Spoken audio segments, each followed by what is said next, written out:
Straight from the edge, it's time for some daytime drama.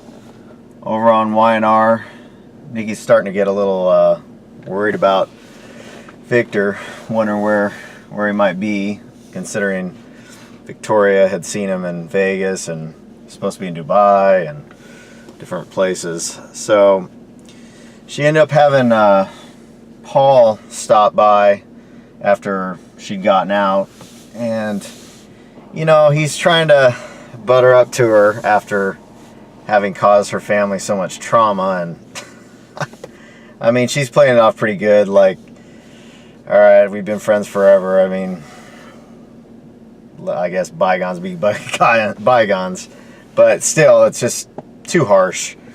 Later on, she's still getting worried about Victor, and she basically tells, she runs into Paul at Crimson Lights, and it seems like Kristine's there too, and she basically lays it down like Victor's missing, she can't get a hold of him, she doesn't know what's up, and Paul's like, I mean, he disappears all the time, I mean, this isn't my thing, I'm police chief, and you know, it's just out of my jurisdiction. And she's like, some favor should be given to her from all that she went through with the JT and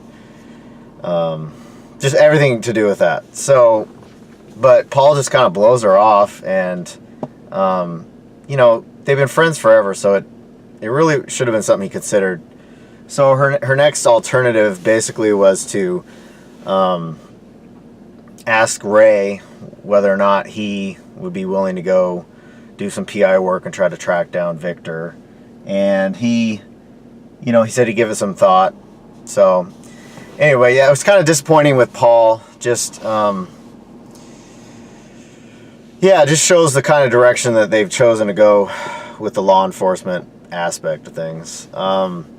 So Nikki is still hunting to try to figure out where he's at. She and Victoria start to get concerned once Victoria gets back, and they're going through stuff at Newman Enterprises and seeing that he's got some strange psychologist he's been paying, and you know, they're really getting worried that his health might be in jeopardy, which, you know, there's so much Victor's involved with, you know, all the people he knows through business and government, and you know, we do know that he has dealings with you know, maybe keeping JT out of harm's way out there, or not JT, I'm sorry, Adam, and so we'll see how that all unfolds. But on Rey, so Paul did end up talking to Rey a little bit about trying to figure out what happened to Lola being assaulted, and you know, they kind of had a cold dead end with her, and so Rey's of course trying to cover for Mia, and so he said basically to Paul that that Mia had an alibi with Arturo because they'd had an affair, and that that's why Rey and Mia had broken up.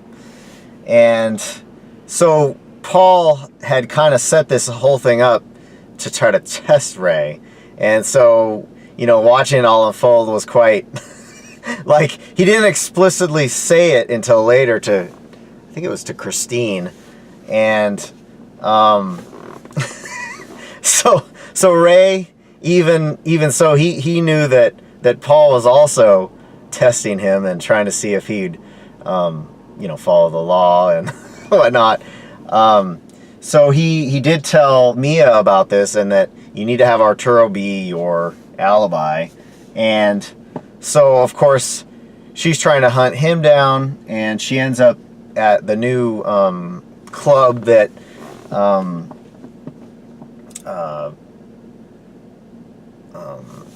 let's see, that Lola is going to be the head chef, and Abby and Devon. So they're getting all this together, and Mia heads over there, and at the same time Arturo is talking with Abby, like, so he's apologizing, really realizing what an ass he's been, and you know, he's pouring his heart out, like saying he really has done some soul searching, and Abby's finally like, okay, I've made mistakes myself, and you know, I'm gonna basically kind of give you a second chance to at least get back a friendship, sort of, maybe not to a full relationship yet, but. And then of course Mia walks right in, and she's just like, she tells them to get out of there because they're trying to pull this whole thing together, and they're having problems. And so anyway, Kyle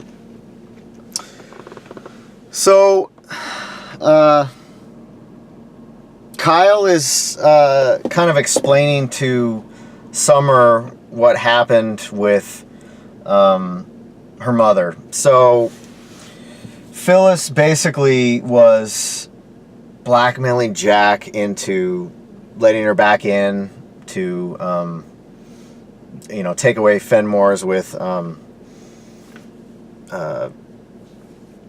know, that whole thing. So, basically, when Summer found out that her mom was doing this and was trying to use what she knew about Kyle and Lola's encounter, she was just, you know, totally devastated that she would do that to her. And she did end up going over to the club, and you know, her mom and her had you know, where she basically said, you know, you're not over what happened with Billy, and I can't believe you'd do this to me and sabotage this marriage that I'm trying to get going with Kyle. And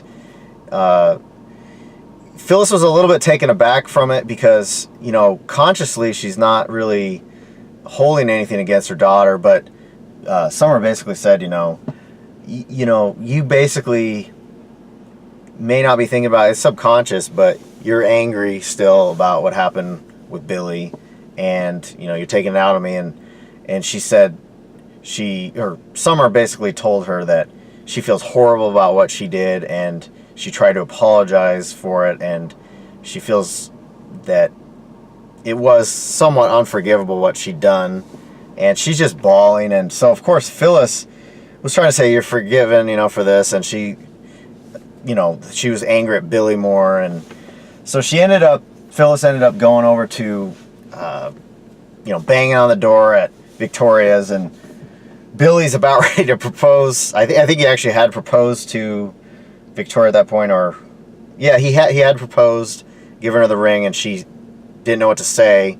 And then Phyllis got there, and he's like, I gotta go take care of this. And so he heads over to the club, and they're up in a room, and Phyllis is basically saying, like, you know, I've covered for you on this whole thing. I never told Nick that you did this to his daughter, and you know, you guys are totally unfair to me at Jabot. And she just felt like he did owe her, and she wasn't going to blackmail him into doing something. And he did say this, like, basically, is that what you're trying to do? And I was just, the growth that Phyllis had, you know, within a couple days, where she realized that the avenue she wanted to go was not what she started the week before, where she's trying to do the blackmail and everything.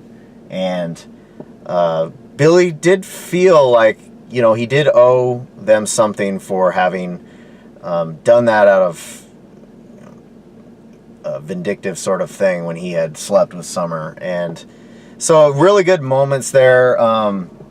Just both characters realizing the roles that they played in things, and just really nice.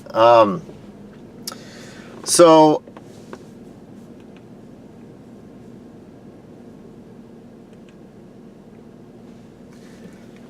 with Abby and Lola setting everything up, they're having a lot of difficulties at society, and the lights are going out, and the security system's going off, and Arturo, of course, he happens to be there because he's trying to connect again with Abby, and and his sister. He's trying to help out his sister because she's getting this thing going, and she just had the liver thing, so they're trying to get rid of some work off of her and keep her from being too stressed out.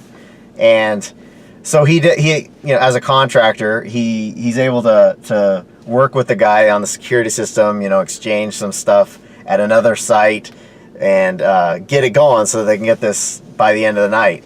And it was a lot of fun to watch. And then he fixed the lights, and so of course Abby's really thinking this is awesome, and are you doing this for me, or are you doing? And he's like, oh, it's for Lola, and but if it happens to help you, that's he likes that. And so she's just watching this all unfold. So Kyle is he's gotten a small little heart necklace, and he's going to give it to Lola for the opening. And of course Summer sees him with it, and he goes to take a shower, and she pulls it out, and she thinks it's lovely, and she thinks it's for her. And so she's expecting this when they go for the opening.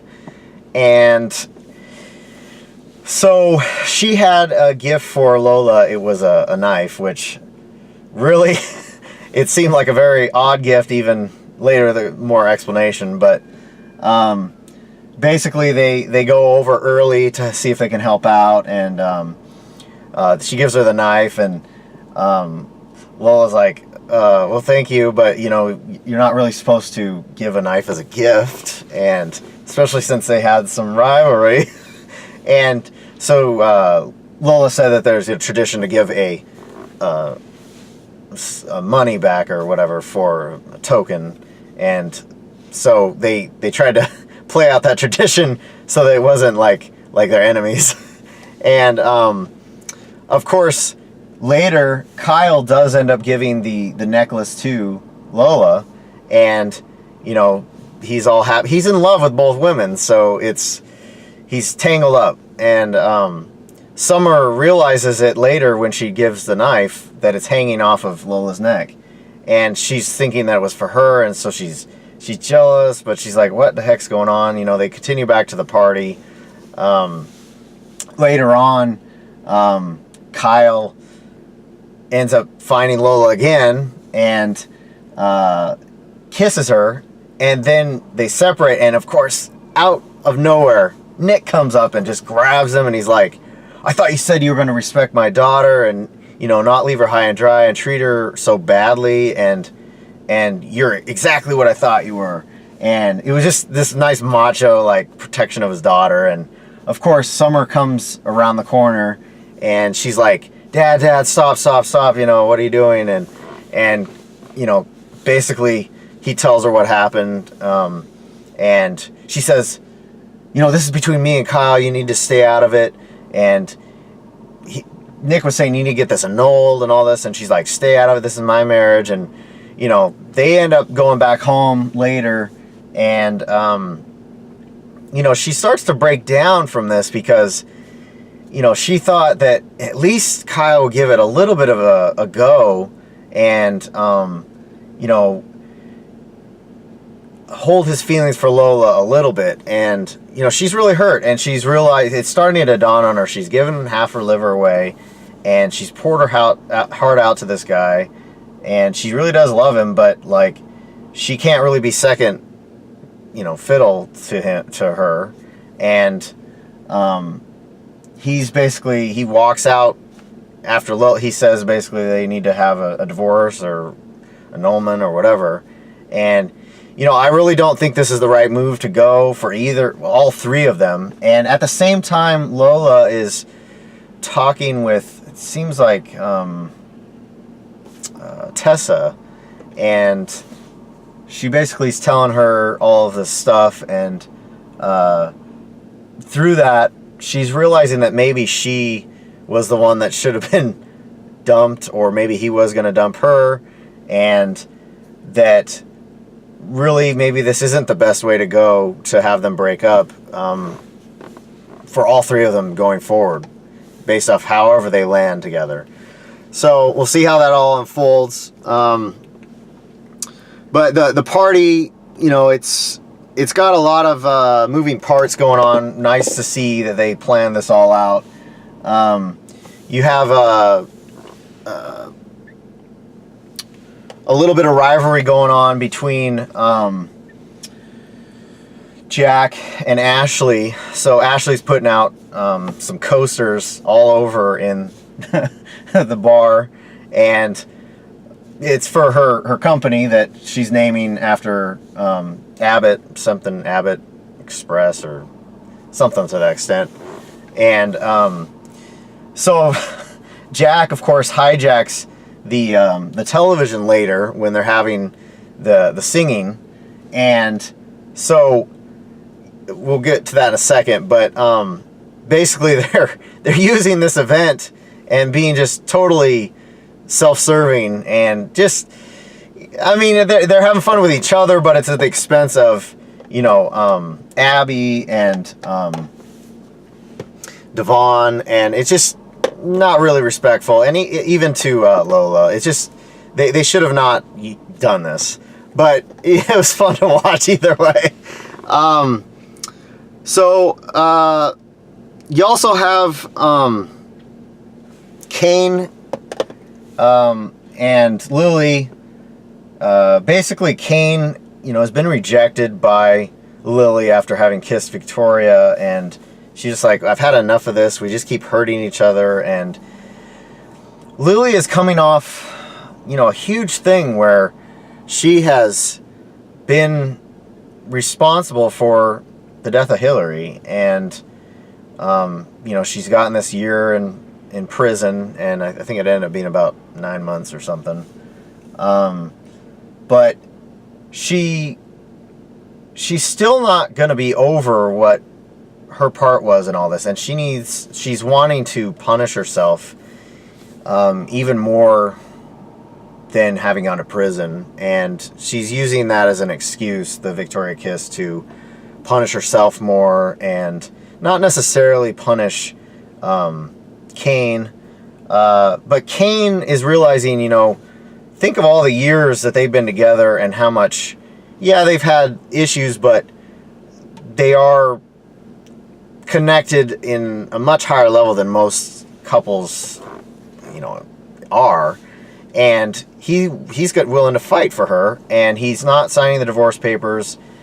Tracy kind of intervenes a little bit between him banging in Billy for telling Lily about the Victoria kiss, and he's blasted. And of course, Tracy drives him home, and this goes back a couple weeks, but you know, he's done things that he shouldn't have done, but he knows that the love they have is worth the fight, even though Lily is hurting herself, self-punishment. And he realizes he needs to do a lot of self-work and realize why he might be sabotaging their relationship is that he doesn't feel worthy. He comes from a family of crime, and, you know, his brother terrorized the family. Remember, they were twins, and so he realizes that he has to do some self-work to not actually hurt Lily any further than he already has. And so, you know, it's nice to see them start to do some work on this area of the story.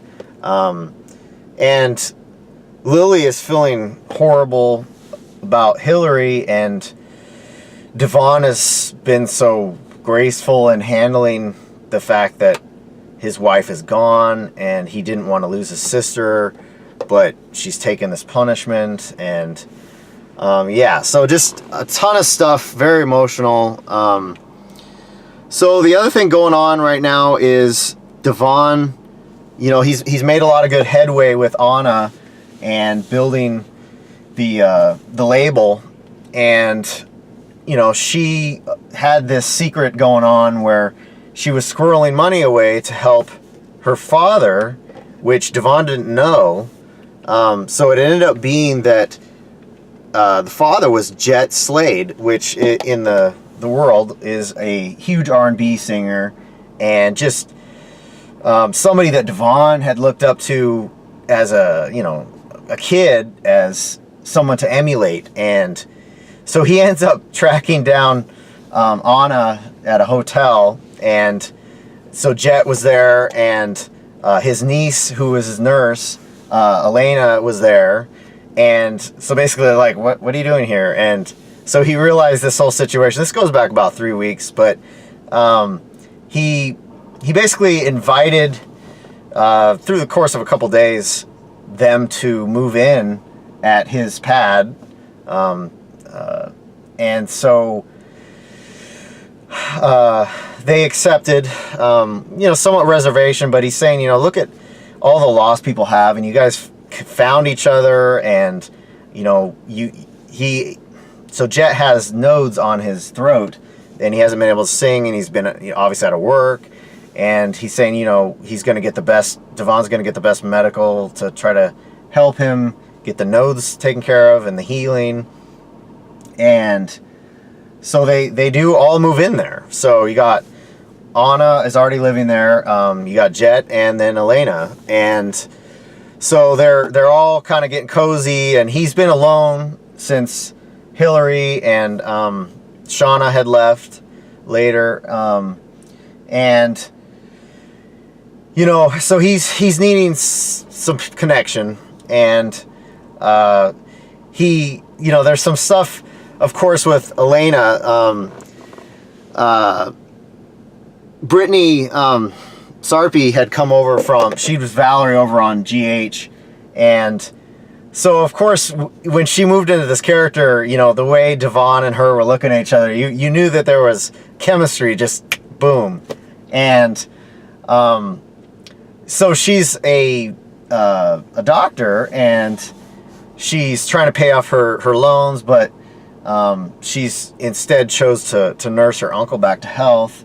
And so he's really liking what he's seen about her, and seeing that selflessness, I guess. And she's not, later on, he's basically kind of asked her to coffee, asked her out a little bit, and she's kind of reluctant, but she kind of knows about the Hillary thing, that he'd lost his wife, and so she's trying to not overstep, and he's not trying to push her too much, but he's feeling like he maybe can start to examine being with somebody else a little bit. Not super serious yet, but so he does invite her to go to the society thing, and she doesn't really have anything to wear, and so he basically she was going through her dresses, and Anna was going through it with her and saying it's not really kind of up to what the party was going to be. But Devon came in and said, oh, bye, whatever. And of course she left because she felt kind of like he was being pushy about this in a she can take care of herself and all that. And he wasn't trying to mean that, but the sister's like, you kind of screwed up there a little bit. And then he ends up later bringing down some dresses that Hillary had never worn. They were for GC Buzz, and he basically said, pick one that suits you, and get resized, whatever. And so it's not like you're wearing his wife's dresses. It kind of was nice, and she didn't want to spend a bunch on this excursion. So just a ton of good stuff there. I mean, I love that they're bringing this R&B in. It just, that soul kind of connection to music, that it's just a good thing. And, they're playing the piano, and they're having duets, Anna and Jett, and Gilbert Glenn Brown. I mean, you're doing a great job. I just bringing a lot of substance to the character. You haven't had a lot of screen time, but looks like you're a writer, director, actor. So excited to see where you guys are all going to take this. So going to society, he ends up, I guess Devon is convincing Anna, I got Jett and you on this poster, you gotta try to do this. And she's still stage fright, got some stage fright, but her dad's all into it, and so like they're gonna do it, and they go up and sing, and it's just really awesome to watch. And that is what Jack and Ashley interrupted with this whole thing on the screen and everything. And so of course Devon came over with it seems like Abby, and he's basically like, he told Jack and Ashley, you know, enough of this. Basically, I don't want to use legal action. You know, they're friends and everything, but it's just like, this was a special moment you screwed up. And so that was a lot of fun. So Mia, of course, snuck in to the party. You know, she's not invited, but she's causing trouble for Rey and Arturo. So of course she goes up and is gonna drink with Jack, and Jack, of course, you know, he's like, you're telling me a little too, he's like, he's got those eyes like, you know, you're giving me a little too much information here, but he's being polite and everything. Of course, Rey sees this and sees her about ready to grab this drink, and he comes up and like, you can't do this, you're pregnant and all this, and Jack, of course, skirts off, but he says, you're going home and you're not supposed to be here. But before basically that had all happened, Arturo, it seems like they bumped into each other, and Abby at some points there, and seeing all this, like, you got to get her out of there. And through all of this, Abby finds out basically that the baby might be Arturo's, and she's just like, I almost gave you this second chance, you know, I just can't even believe this, you know, get her out of here. And earlier Abby had tried to give a check to Arturo, and he's like, he didn't do it for that, and of course he's trying to, I guess, get some forgiveness and everything. But so it just, the whole thing blew up in his face. Rey took Mia back to you know, one of the hotel rooms at the athletic club, and she's like, oh, you like this whole, like, I do something wrong, and then, you know, you're gonna scold me, and you know, it's so sexy, and this is what you want. And he's just like, it's so disgusting. And he's with Sharon, and she, of course, just playing off real well, but he's having none of it. And yeah, there's so much going on in society. But of course, Devon, you know, he gives a call to Neil, like, you know, he's excited to have him come. You know, Lily has gotten out of prison, and Kane, you know, says, I'll come with you. It won't be so awkward, because then you know, you're wanting to divorce me and all this, but people won't ask questions. Keep the focus on Abby and Lola and Devon, and the fact that he got out of prison. And so of course Devon's not getting an answer from Neil, and he heads up to, you know, his penthouse, to Devon's penthouse. And of course, so Neil has passed away, and you know, this so emotional, and they chose to play off the scene, you know, rather somber. You had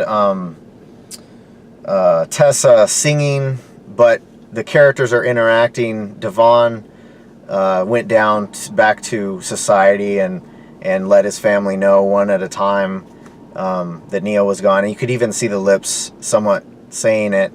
And of course, just Lily completely collapsed, basically. And you had Kane comforting her, and the rest of the family kind of all hunkered down together, getting the information, and just devastating.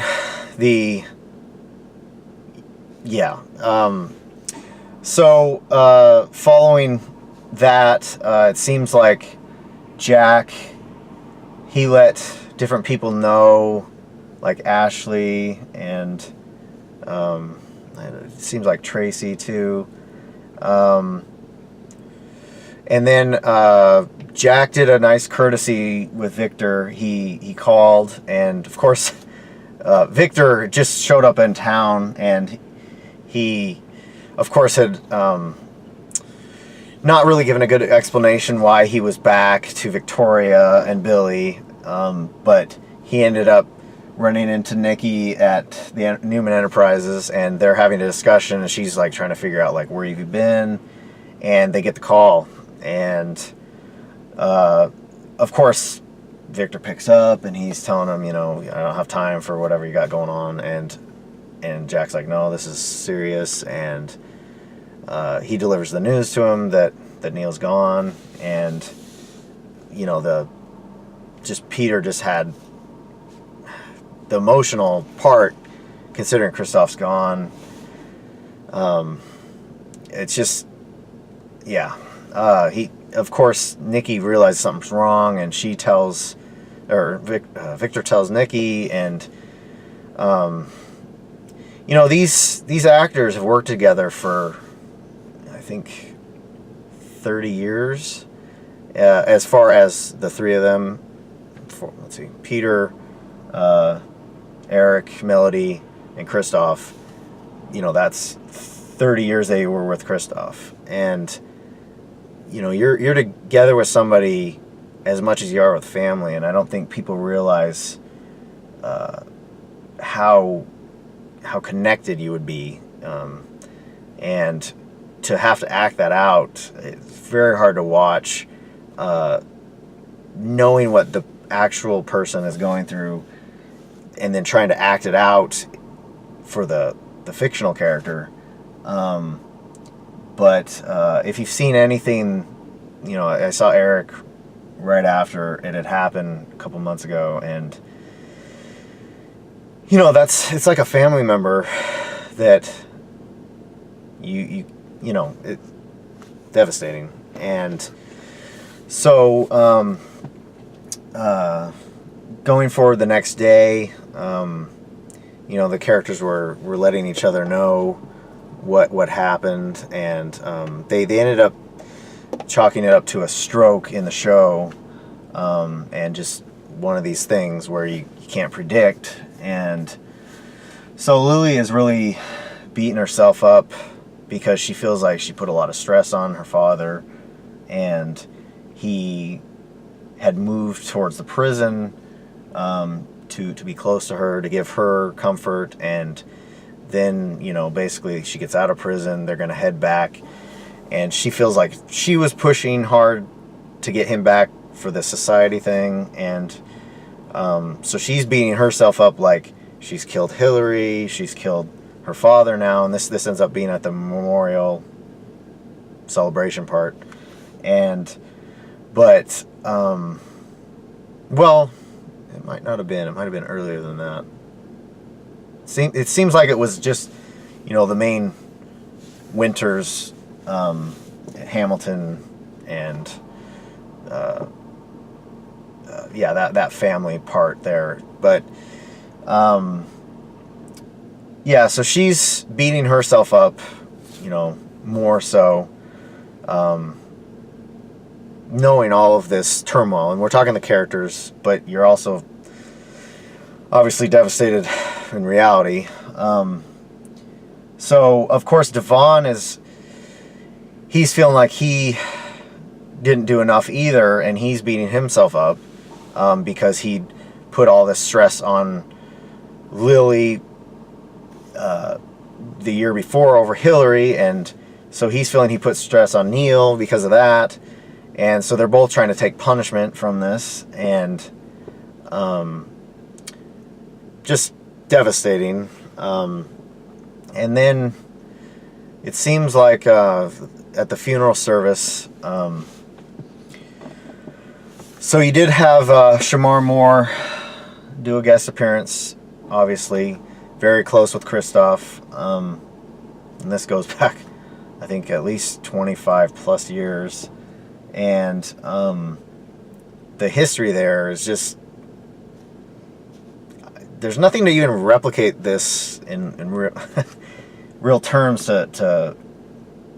we're all seeing it from the outside happen, but to be connected in this, it's very hard to imagine, I guess, completely the emotional of losing somebody and then acting it out very recently. Like, the wound is not anywhere near healed, and you're bringing the whole family in together that haven't been a part of the show even for a long time and gone off on their own.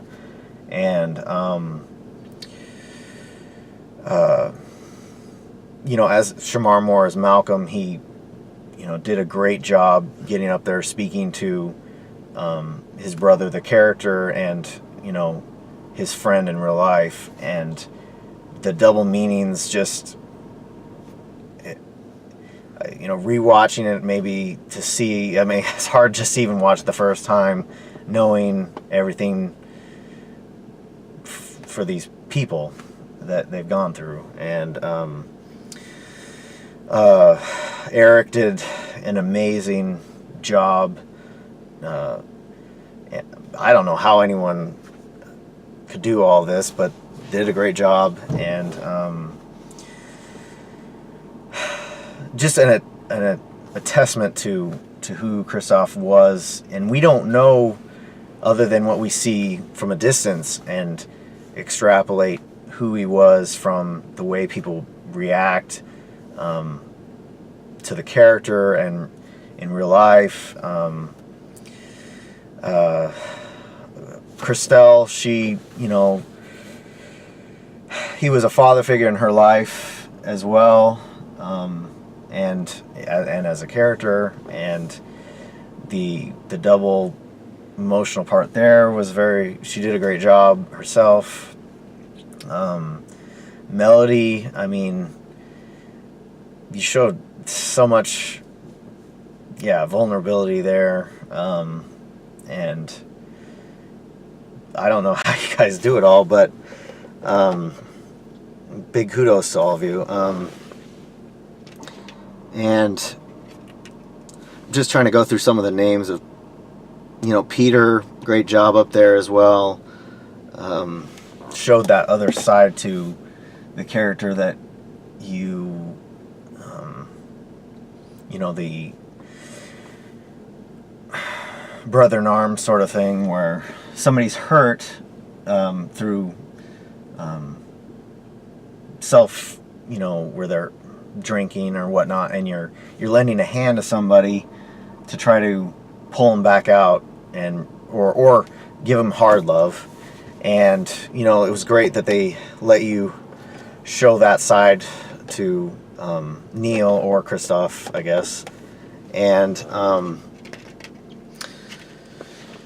but very hard. So a lot of people in the audience, or I mean in the funeral, you know, you had Jason, Amelia, Joshua and Sharon. Just those two spent so much time with him over the years. And then, of course,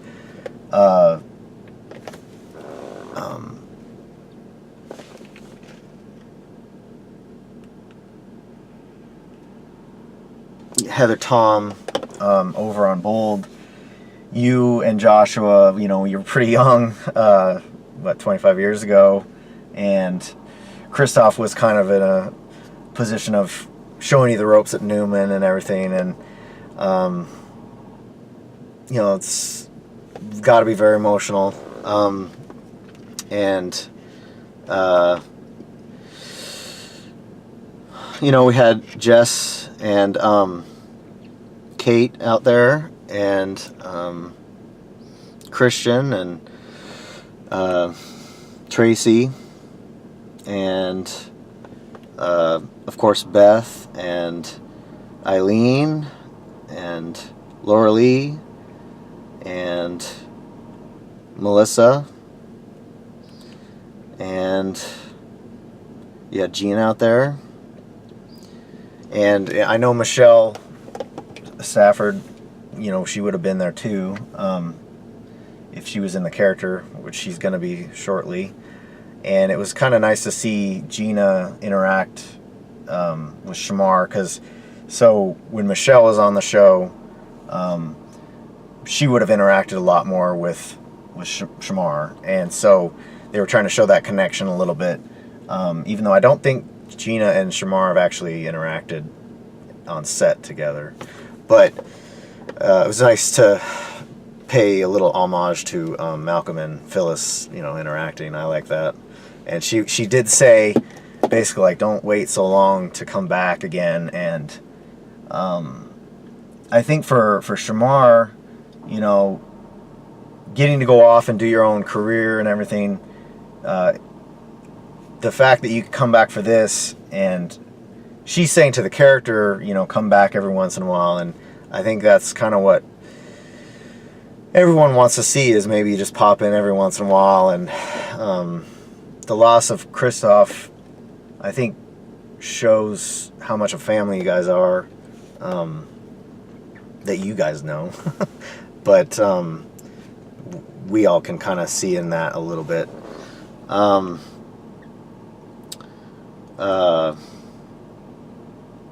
So, Kristoff, we all love you out here, and yeah, so great performances by everybody, and even though you had to do something very difficult, and yeah, so over on GH, Michael, he ends up seeing Chase and Willow at Chase's apartment, and they had just been together, and so of course you've got a little bit of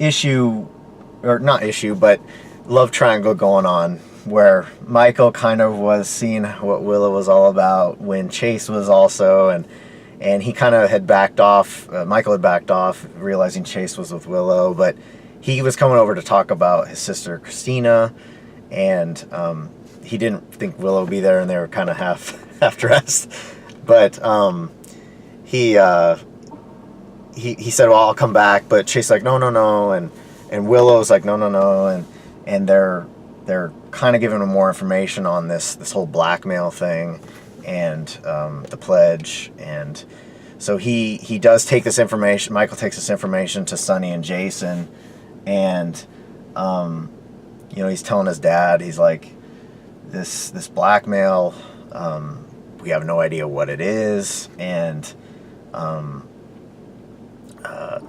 so if you know how this blackmail thing really works in real life, Nexium and stuff, basically these people that are recruited into the cult are,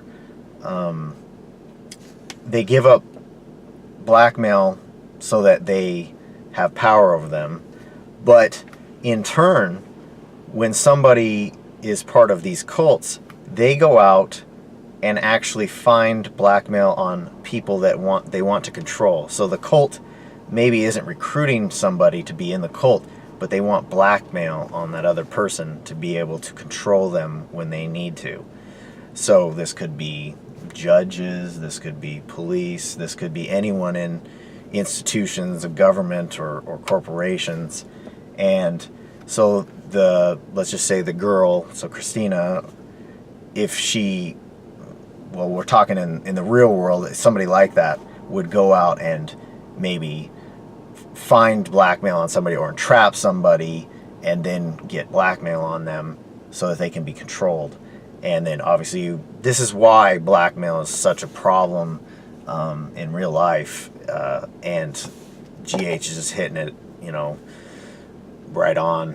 Hopefully they go further, because earlier Jason, D.A. Dawson had bumped into Sonny, and of course she's saying, I'll get you on something, I haven't got you yet, but keep your nose clean, and he's like, basically, okay, and but he's saying he could take her down a peg too, based off stuff she's involved in, and he also knows she's connected to Donna Day, and so Jason comes up and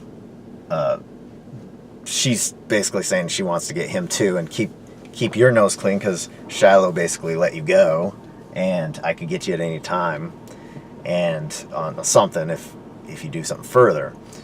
And so Jason and Sonny, basically Sonny is saying, you know, she might end up being a problem, or Jason, I think Jason does say that, because of the whole Donna Day, and you know, this is kind of could lead into she might be in the cult, but you can see if they got blackmail on her, they could control her, and if she's the DA, you see how this plays out, and if they get more people in the police force working for the cult, either by choice or by blackmail, how this could be a problem. And now think of that in the real world and see how this, if you have these networks around the world, you know, put two and two together here. So basically you had Michael saying to the two of them that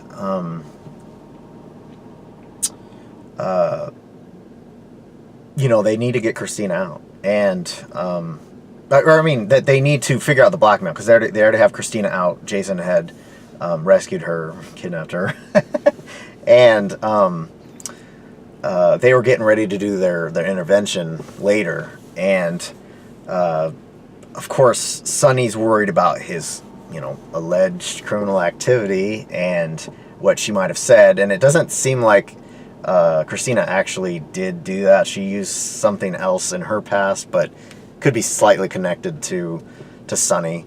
But so he's getting concerned about more than just Kristina now. Like, it could lead to other people being targets, and so we'll see how that unfolds. But Sonny and Alexis and Neil and Michael start to do the intervention with Kristina, and she's just like, you know, they're my new family, and you guys have pigeonholed me basically into I'm the screw up, and you know, Kristina can never do anything right, and she's flaky, and she's doing this, and then she's doing that, and she just was kind of like, she said she felt alone in the family, and each one of them kind of were trying to say we love you, and that this guy's taking you away from us, and are you even allowed to do stuff away from them? And she basically said, well, I don't want to. I want to do all this volunteer stuff that they want me to do, and they were talking to her about activities, and it seems like it was, I can't remember the specific one they picked, but saying she's cutting herself off from other aspects of her life and choosing this cult. And Michael did a pretty good job of trying to bridge between things, but even he was having a hard time breaking through, knowing the with the psychological things that are going on in her head where she's connected. And so the one thing that the book for Donna Day is, remember Molly had said, you basically plagiarize a lot of the stuff to Shiloh. And so this is how these sort of cults work. So think of the layers of, so he plagiarized things. So he plagiarized truth, and then he intermixed things into it to basically get the truth to not be the truth. So doing things about self-empowerment and things like that, but then always getting it to funnel back to him, where people are giving him full allegiance, and I mean, it's a lot more like subtleties where he's coercing them because he's shown them all of these things about improving their lives and connection with each other, and so they're not seeing him as a potential threat. So their defenses are down, and because he's used a lot of truth along with his agenda, and this happens in real life. So, but it is interesting to see.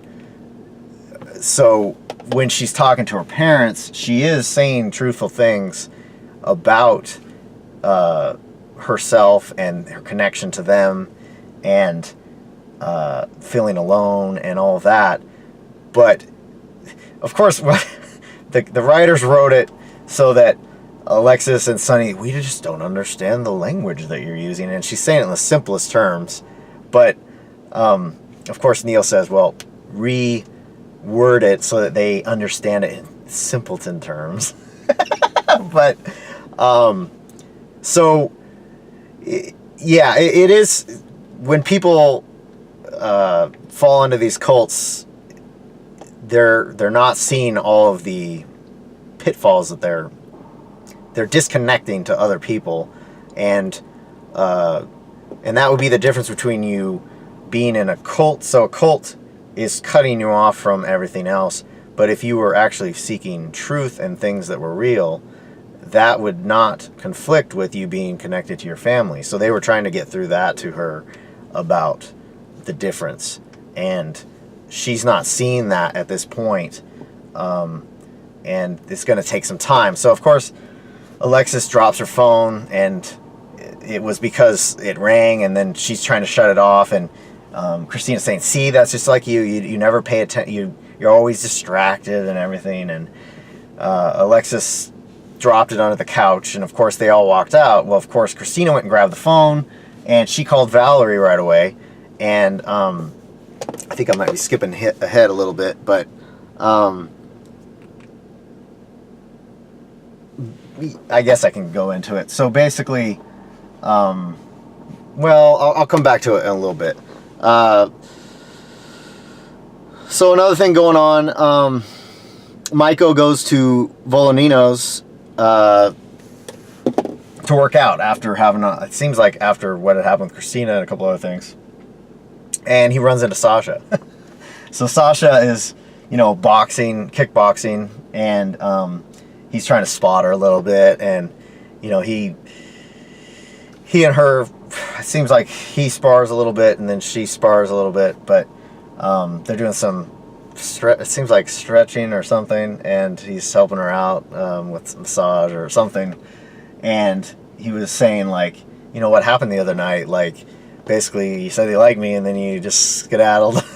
And she's like, well, like, she's saying she can't be exactly truthful about everything, and what does he think of that? And he's like, basically like the women he's dated, like, it's not a problem. But so they end up kind of basically saying like a no strings attached sort of thing, and being friends with benefits or whatever. And they did it kind of in a felt more natural than a lot of these, which I'm not really thinking a no strings attached thing is a good type of relationship, but they played that as best you can, I guess. And so they head up to the Metrocourt Hotel and get a room. Of course, his mom owns the Metrocourt Hotel, and so they have a pretty nice sex scene there, and feels pretty real compared to a lot of them out there. And later on, they leave, but basically they're realizing that they got something that might be a little more. And so after Michael, they shower or whatever, Michael leaves, and he runs into his mom downstairs, and Carly's like looking at him like, you look a little like chipper, and like, what's going on? And oh, nothing, I just got a good workout. And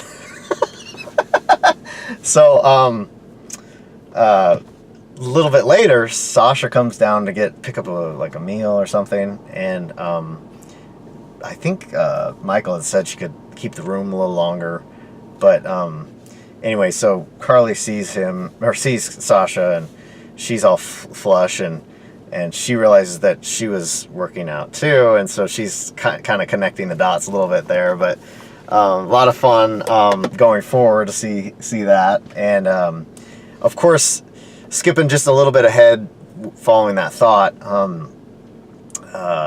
Sasha was working with Nina and Maxie at Crimson, and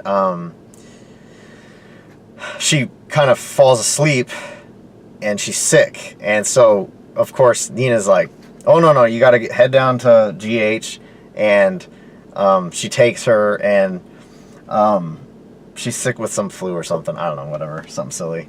It's cold, and Michael is also.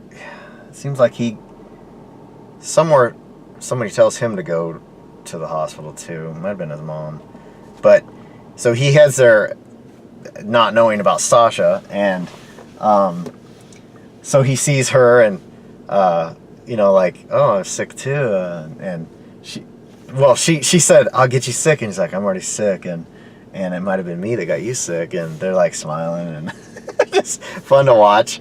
But it seems like Nina, when Michael came back a second time, Nina said that she was getting drowsy and was almost asleep, and that you should get in there right away, because she's trying to hook them up earlier. And so of course he's looking at her like, what are you doing? So Michael goes in there, and Sasha's kind of passed out, and she's talking in her sleep, a little delirious, and she's saying in her sleep that she loves Nina, and that she wishes she was her real daughter. And so Michael's like, well, so he wasn't expecting to see that. And luckily for Sasha, Nina has stepped out, because she needs to be able to tell her, on her own terms. I guess that would have worked, but so that was the end of that. But all right, so Oscar is moving into the Quartermains to do hospice, and when he got there, everyone, they dropped him off and they headed out to pick up luggage or something like that. And he was talking to Olivia Ned, and he basically told them that he needed their help to set up funeral arrangements. And so they're like, well, okay, we'll do it, And but he said that they needed to have it be a celebration, at least at the end. And so Olivia, he says, as long as there's no crying, Oscar says, as long as there's no crying. And then they kind of go into Olivia not being able to hold back tears at all for anything, happy things, sad things. Lisa is just amazing, to watch. She's just got that emotional, beauty. And so they're kind of poking a little fun at that. And Oscar, they end up talking about, that Olivia also, the dog and cat commercial where they're rescued, and they're talking about Sarah McLachlan, and so that was a nice little touch there, because everyone has that same thing. And but yeah, just Oscar he's trying to go through a bucket list now after that. It seems like Jason ended up over there, and he's trying to be his Oscar wants him as executor to his will. And this couple months back, it seems like he'd agreed to it. And but of course they come back in the house, and Oscar's saying to everyone that he wants to do a motorcycle ride with Jason.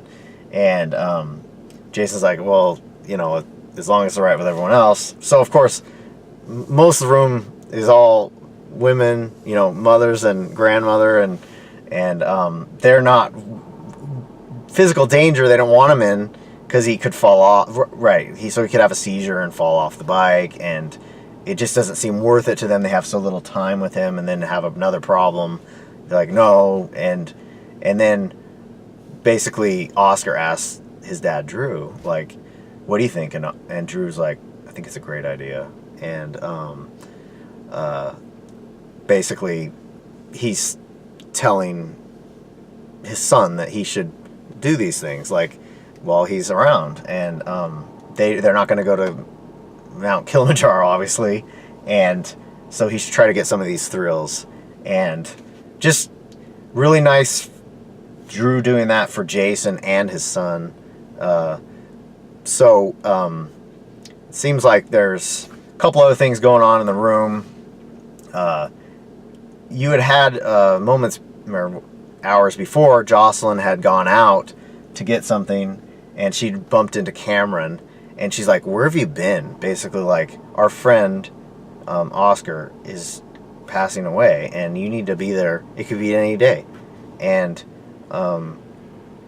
you know, you can't wait. And he was telling her, like, Cameron said to Josslyn, like, how do you do it? Like, because he can't face the death part, and she said, I don't think about it, and because I know if I do, I won't be able to keep going forward and give him the best, you know, memories possible, and just being with him.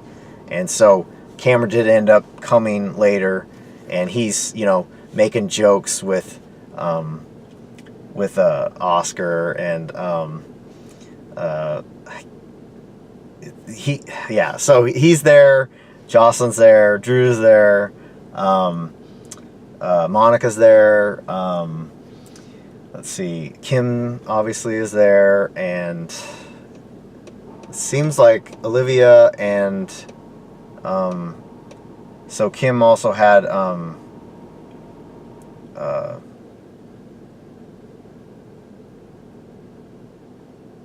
trying to think, there was somebody else, but anyway,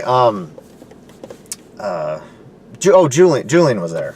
Julian was there, and Julian was having a hard time because he felt kind of out of place, and Kim said, you know, basically, just being here is all that you need to do. But he did end up going upstairs to see his son with Olivia, and so he has one connection to Kim, that her son is passing away, and his son is healthy and everything, and he feels kind of like guilty about that.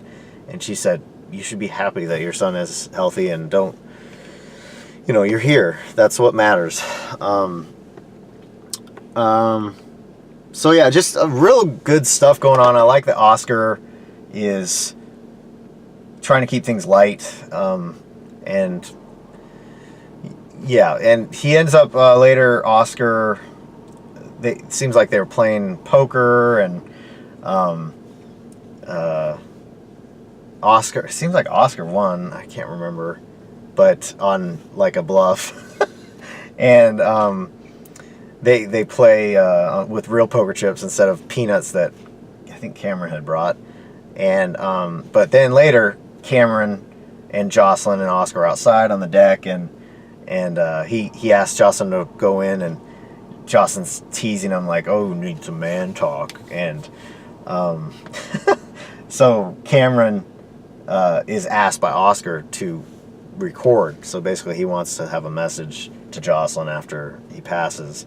And just hard stuff to watch, you know, young people going through that. But they're just, all three of them do an excellent job. And young actors, just feels very real, all of what you guys have been doing. So kudos.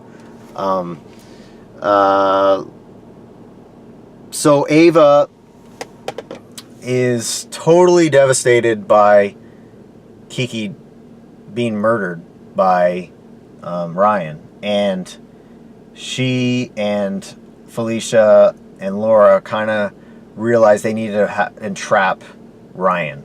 And the plan that I had said before they probably will do is that Kevin is how they're going to do it. So Ava tried a couple people. She tried talking to Franco, saying, you know, will you be my boyfriend? Try to get Ryan jealous, and he's like, I already got this guy exposed, and I can't put my family in danger anymore. And we don't know that he's alive still. And so he backed out. And then his dad also, she went to him, and he backed out saying, we don't know if Ryan's alive, and this isn't healthy, and all this sort of stuff. And so Ava turned to Kevin, and Kevin's like, you know, I have so many people to make amends with, and he can't do this to Laura. And Ava's just like, kind of saying, you owe me to do this, to get rid of your brother. And she ends up going and talking to Laura. And Laura knows that that's the best shot they got to get Ryan. And they don't want him running around as a threat, because he could start knocking off anybody. And it could be people outside of their town. So they all end up realizing, or Laura and Kevin sit down and they talk about it. And Laura basically says, that's the best thing, we should do this. And Ava, of course, gets pulled into it, and they tell her that they're going to do it. And but of course Laura lays down the law there and then with her at the bar, and this is at a Floating Rib, that this is a fake relationship. You are not to, you know, get handsy basically with Kevin. This is a fake relationship. And so Ava, we'll see, you know, like, she was attracted to what she thought was Kevin, so it's going to be kind of dicey for her. But they do have confirmation that he is alive, possibly because he'd used some some coagulating stuff on the wound, so he'd lost his, I think it was right hand, and so there's some plies missing near Niagara, and the hand came back, and of course that was just disgusting seeing there, you know, and they sent it through the mail, and it's just, these things should be hand delivered, but whatever. And then they're gonna incinerate it or burn it or whatever.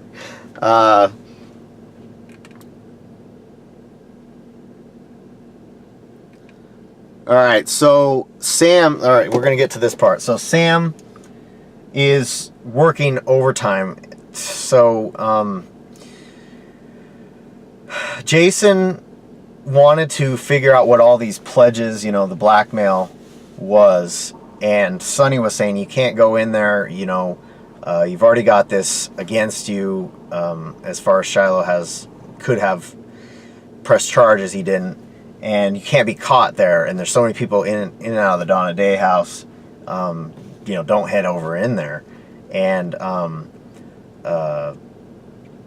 so he's like, but Sam is in danger with this guy, he's totally crazy. And going back a little bit further, you had Shiloh bumping into, okay, so basically Jason had that cup with the sigil seal on the bottom, and he knew there was some kind of agent that had caused Kristina to pass out. And so he had taken it to Elizabeth and said, can you do me a favor and get this tested? And she's like, all right, you know, on the down low. And it ended up going to Brad, and of course Brad had it hanging out. Shiloh came into GH, saw it, and basically was figuring out that had come from Jason. And so he was trying to be down low about the whole thing and say, oh, you know, that's ours, but it has some kind of like tea and you know, relaxing substance or whatever. And so Brad didn't actually like do the test, and then he gave it back to Jason, and he almost walked away with it, and it seems like Jason grabbed, forgetting that, because Brad he's part of DOD too, so he's buttering up to being in part of it.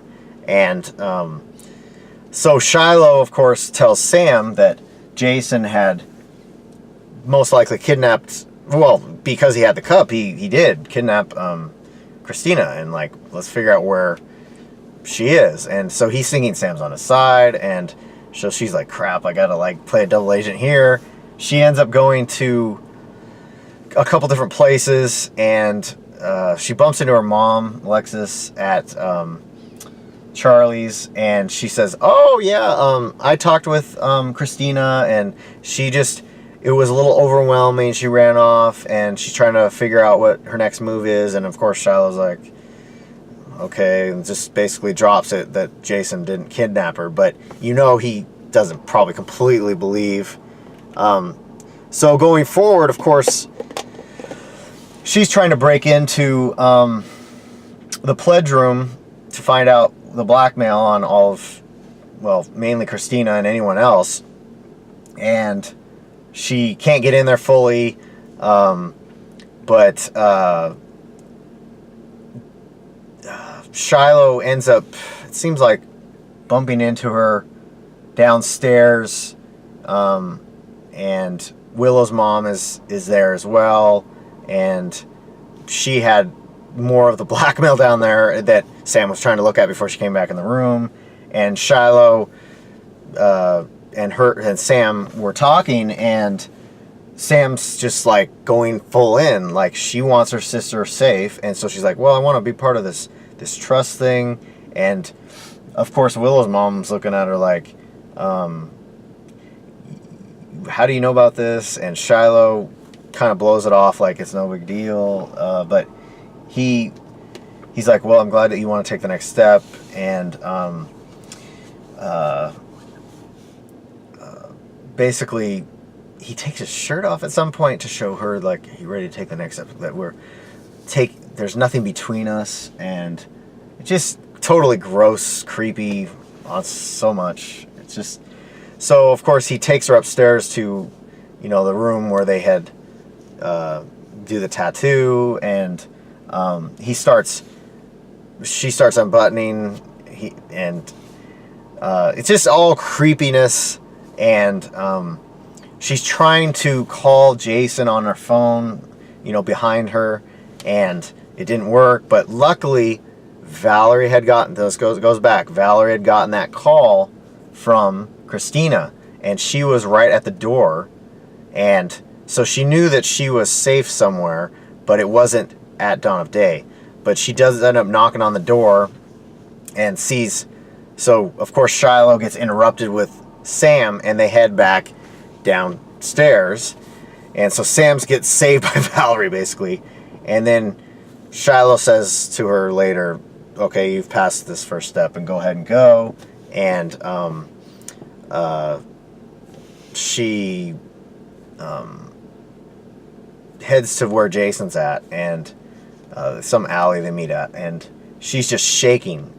And you know, Kelly and Steve, just amazing scene here, showing that like she's tough as nails, but this guy is creepy as all hell, and she knows what kind of danger she's in physically. I mean, going all the way, possibly having sex with this guy, and what is her recourse to, is she gonna have to take him out?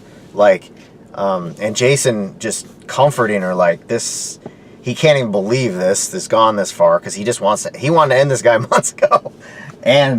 But they realize that if they do this earlier, that Kristina is going to be, they might not get her back, but they might not have a choice depending on how far this goes. And then you also have Willow out there talking to her mom for the first time, and her mom is basically saying that she covered for her on the baby, and Shiloh doesn't know that his baby is out there or that it exists at all. And Willow says that she lost the baby, but she's confronting her mom, saying basically like, you pimped me out to this guy, and how could you do this to your own daughter, like, for this stupid cult? And just an amazing scene there at Kelly's, and just you knew it was coming. Everyone suspected that it was her mom, and basically second in command at dawn of day, and she had to have been about 19, 20 when this might have gone down. So, basically a child, and has no life experiences, and her mother's put her in this cult, and it's just so wrong on so many levels. And the mom doesn't clearly see what she's done, but maybe she's starting to see some issue with herself and doing this. But Willow's going to be the best bet to help Kristina and show her the trappings. And then one final thing, earlier with Ryan and Laura, Ryan told Laura that he was seeing somebody, a colleague, kind of like the whole Milfy thing, Sopranos, and that when he helped, so Kevin had said to Ryan basically that he wanted to help, that sort of thing. Like, he was acting like more than a therapist. He could save Ryan from his demons. And Kevin told Laura that this was his ego in some sense, and he couldn't tell Laura because he knew that it was on some level, he knew it was wrong to not inform people, and it wasn't in completely safe circumstances with the authorities not being involved. And this kind of goes to a core thing, like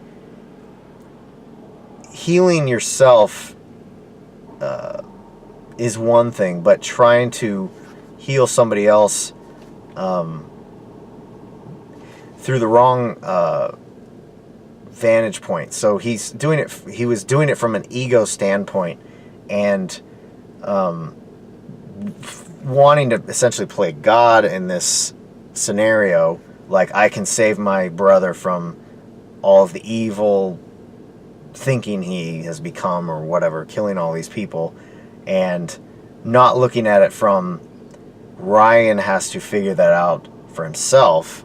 If he ever can, he can give him tools, he can do things but both of them think that that they're smarter than the other one. So it's an ego battle somewhat.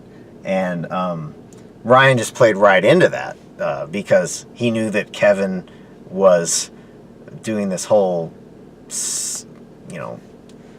self-interested thing with him, and he waited for his opportunity. And so it was nice. Laura said, to Kevin, you're a good person, and you made a mistake, even though it killed a lot of people, but it's something to learn from, and that basically Kevin wasn't his brother, and that was what she's trying to get across to him, that Ryan is responsible for his issues in murder, and that you can't blame yourself completely for that, but he acknowledged his own part. So, but really great scene there. And Laura, how you approach that whole thing, just great stuff. All right, over on Bold, Flo, Wyatt, and Hope head over to the Logan clan. So Brooke and Katie and Donna are obviously reminiscing about their brother Storm, and they had that whole scene where they touched the heart on Katie, and obviously that had all played out, and it went a little bit farther than that. So Flo is realizing this connection, and Hope is telling all this stuff to her aunts and mother, and of course you also have Shauna there, and they start talking about Phoebe, and that's Flo's daughter. And so Shauna's like, my daughter's never had a kid before, and like, what are you guys talking about? And they were kind of like, they thought they overstepped, and it was Hope, like, and so they basically let Shauna and Flo kind of go off in the corner and talk a little bit, because they realized that maybe she doesn't know that her daughter had a kid, and that they don't want to interfere with their family dynamic. But so Flo can't really tell her mom there, but she's like, you got to tell me something. So they end up heading back to Flo's apartment, Reese's, and she confesses to her mother that she never had a baby, that she'd passed along the baby. So Beth, that Reese delivered, she passed it along as her own, and because he tried to save his own daughter Zoe. And so Shauna's taking this all in, and Denise doing a great job with the facial expressions, like, can't believe her daughter's done this. And Flo is, like we all have suspected, is a good-natured, has a good moral compass, and she can't believe that her daughter got wrapped up into this completely, but she understands that she didn't have all the information. But then Flo's like, I have to tell Hope, and her mom's like, she agreed with her, but then she said, you can't, because this family you just met, and they're going to turn on you, and you have a chance for this life and everything. And she's looking at her mom like, I could care less about all that. Hope is going through this horrible thing where she thinks that she's lost her baby, and so her mom basically kind of convinces her you can't tell her. And so Flo, of course, gets back down to where she's not going to talk to her yet about it, and she's kind of taken aback that her mom suddenly isn't telling her to do the right thing, she thinks. And you also have Thomas rallies to essentially steal Hope away from Liam. And Thomas is over at Forrester, and he's rallying the troops. In Hope's absence, she's not been at work as much, and going forward with the designs. And Sally comes in, and she's like, well, don't you need Hope's approval on this? And then the others head out, and it's just Thomas and Sally, and he basically tells her that he's going to follow through this stealing of Hope. And he'd sworn her to secrecy before this. And so he tells Sally that the only one for him, he thinks, is Hope, and it's always been her, and she's the only one he couldn't get over. And Sally's looking at him like, what about me? Like, she didn't say anything, but it's just like, it's kind of really rude what he did, because Sally is a wonderful person that he sidelined in his own life, like a total jerk. And then he's confessing his love to somebody before, and it just treating Sally poorly, and considering all the nice things that she's done for him and the families. And so his plan, basically, he scribbles out a childlike drawing, like it came from his son, and he's gonna also talk to the nanny in France, and send a video of Kelly and saying, I love you, Daddy, to Liam, because they're trying to he wants his sister to be with Liam, so Steffi and Liam, and he's trying to pull him back like a magnet to there, and then he's going to take Hope. So he heads over to, of course, Hope, and shows the drawing, and just creepy stuff, like with Thomas, to do that, and like win at all costs, even though you're trying to break somebody up. And of course, so before Sally and Thomas left, Quinn popped in for a second, sees Thomas hugging Sally. I can't remember what for, but it was a friendly hug. It wasn't anything romantic. And I think it had to do with just the situation that Thomas was in. And this is before he talks about Hope. But she, of course, heads straight over to Wyatt and tells him, you know, basically Sally's with Thomas or whatever, something to that extent. Like, she can't be trusted. And she's tacky anyway. She has no talent. And she just totally lays into her, like, with Wyatt. And Wyatt had been with Liam. And Liam had basically, he finally was with Hope, you know, in a physical sense.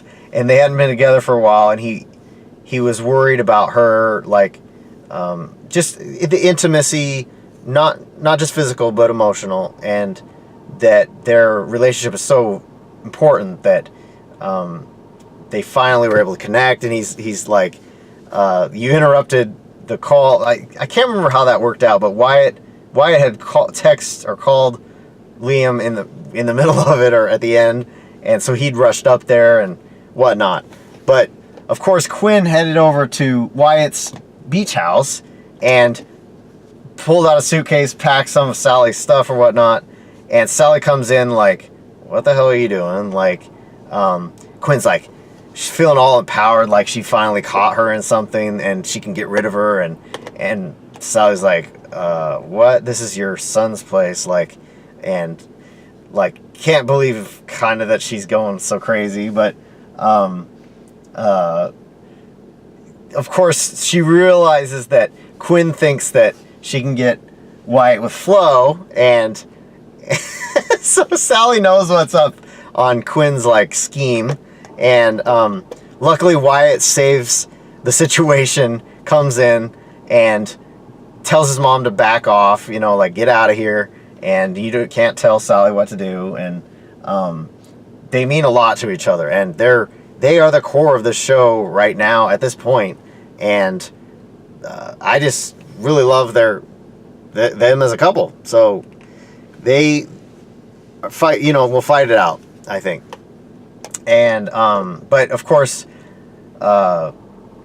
Sally, it seems like Sally thinks that Quinn basically told Sally that Wyatt had done all this to get her at Spencer, and then he felt somewhat like, you know, let down that they didn't do it there, and she went back to Forrester and whatnot. And Sally asked Wyatt, you know, is that how you really feel? And he said, well, we'll talk about that later, but that he hugged her and basically said, you know, my mom's crazy, whatever. Like, don't read into anything she says. And it was more nonverbal, but the thing is, she should know that at this point that that's the case. But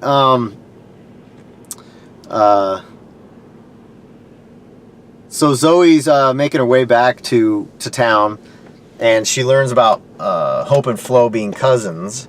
It seems like it was Brooke at Forrester. And so she's like doing damage control in her mind, like, oh my gosh, like she thinks it's about Phoebe. And so of course she heads straight over to talk to Flo, and Flo basically says, no, I haven't said anything. And but she says, I'm going to tell Hope. And you know, if Zoe had any sense, she would realize she needs to get in on this and confess her role in the whole thing, because it's going to come out eventually. And Flo, you know, she's like, I'm going to do it this time. I'm going to do it. She's going to walk out the door. She turns around, and Zoe kind of grabs and pushes her or whatnot. And Flo goes down and hits the corner of the table on her head, and you almost hear kind of a crack sound, and she hits the ground, and you're just like, is she have like a concussion? Did she crack her neck? Is she alive? You're just worried because, you know, what did she do? And of course, as this is happening, Shauna is opening the door, seeing her daughter on the floor, and Zoe over her. What happened? Like, and Zoe's trying to explain, but not well. And then, of course, Shauna pulls out, it looks like a taser, and she's got it pointed at her. And Denise does this weird eye thing, like just totally awesome. Like, what are you doing to my daughter? Like this sort of thing. Like she's going to zap her or shoot her or whatever. Might be a gun. But great end to the week. But, you know, going forward, I hope to God Katrina is still in the show and not hurt as a character. She's done a phenomenal job in the last couple months, and the likelihood is high that she will have some amnesia about the baby, because they're going to want to play this out as long as possible and have Hope completely move on, maybe from Liam. I mean, they might push this and then get Steffi and Liam back together. It's all up in the air right at this moment, but just Flo is such a important character. I hope to God they did not do anything to knock her off. I think there's so much that these people can do with these characters that's not the best choice. But the amnesia is a likely thing that they're going to go forward doing. And she's going to get out of, in some sense, she has tried to tell Hope so many times. Hope's going to realize that she did try to tell her, and I think there'll be forgiveness down the road if that's the direction they go, on Hope's end, because she's going to realize that her cousin Flo really did try to do the right thing, and then she had the amnesia. So yeah, it'll work out in Flo's favor for getting out of culpability somewhat. But Flo, you know, you obviously hurt Flo, and you have this other problem. This is going to be really difficult to get out of for you down the road, or currently. So we'll see how this all plays out, but keep on researching out there.